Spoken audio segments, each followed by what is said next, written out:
Hola, mi nombre es Yulisa Ramírez Badilla, estudiante de Ingeniería Agronómica, y el día de hoy les vengo a hablar sobre la roya o herrumbre causada por el hongo Uromyces facioli en el cultivo de frijol. Conoceremos su biología, su ciclo de vida, sintomatología, factores que predisponen el cultivo y las prácticas de control, las culturales, genéticas, biológicas y químicas, tanto preventivas como curativas. La roya del frijol es provocado por un hongo parásito obligado, Uromyces facioli, que solo puede vivir en tejidos de plantas vivas. Su ciclo es macrocíclico, con varias etapas de esporas, y se completa totalmente en el frijol sin necesitar un hospedante alterno. El hongo sobrevive entre cosechas en el resto de plantas infectadas, formando esporas de resistencia de pared gruesa, que son las llamadas teleosporas. Estas quedan en el suelo o en rastrojos, y cuando se establecen nuevas plantas germinan y liberan esporas que viajan con el viento o la lluvia.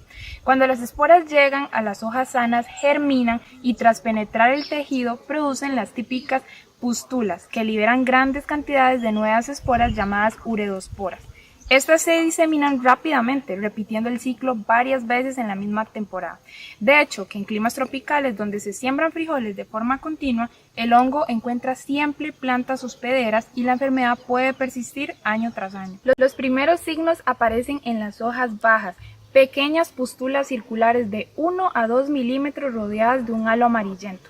En el haz de la hoja se ve una mancha amarilla que corresponde a cada pústula.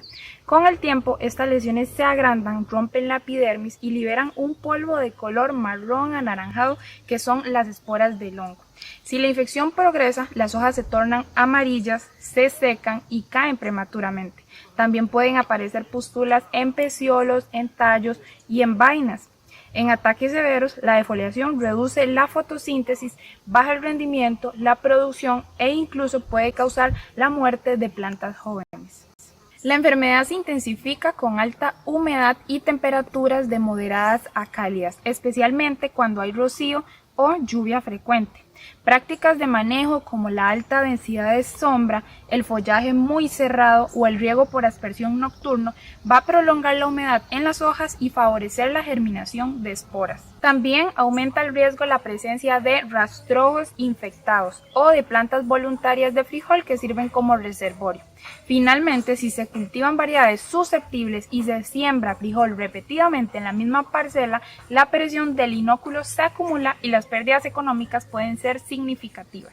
En cuanto a manejo genético, la primera estrategia y la más importante es sembrar variedades resistentes o tolerantes. Utilizar estas semillas va a reducir notablemente la incidencia y al mismo tiempo la necesidad de fungicidas, siempre combinándolo con otras prácticas para evitar que el hongo supere la resistencia. En cuanto a manejo cultural, es clave rotar cultivos, sembrando cultivos no hospedantes por al menos 2 ciclos para poder romper con el ciclo del hongo.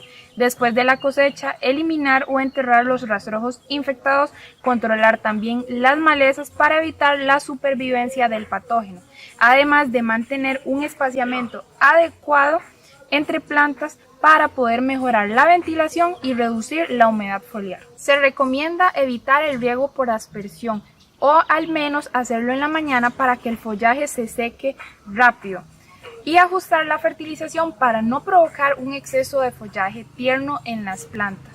Para el manejo biológico podemos complementar con biofungicidas a base de microorganismos benéficos como tricodermas o Bacillus subtilis, que compiten con el hongo y producen sustancias antifúngicas. Estos productos funcionan mejor de forma preventiva aplicados temprano para cuando se prevé un brote o al aparecer las primeras pústulas.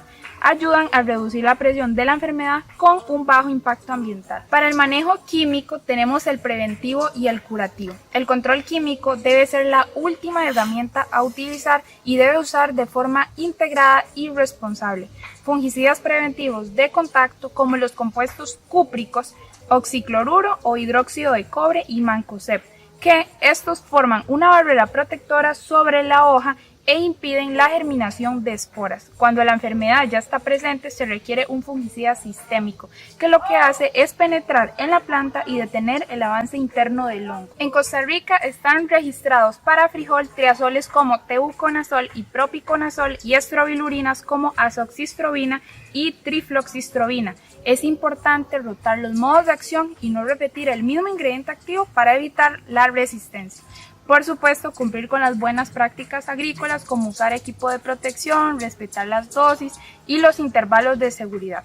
En resumen, la roya del frijol es una enfermedad que puede causar pérdidas considerables si no se maneja adecuadamente, pero con un enfoque integrado que combine resistencia genética, buenas prácticas culturales, biofungicidas y un uso prudente de fungicidas químicos, es posible mantener bajo control y proteger los cultivos de frijol Nambi en Costa Rica.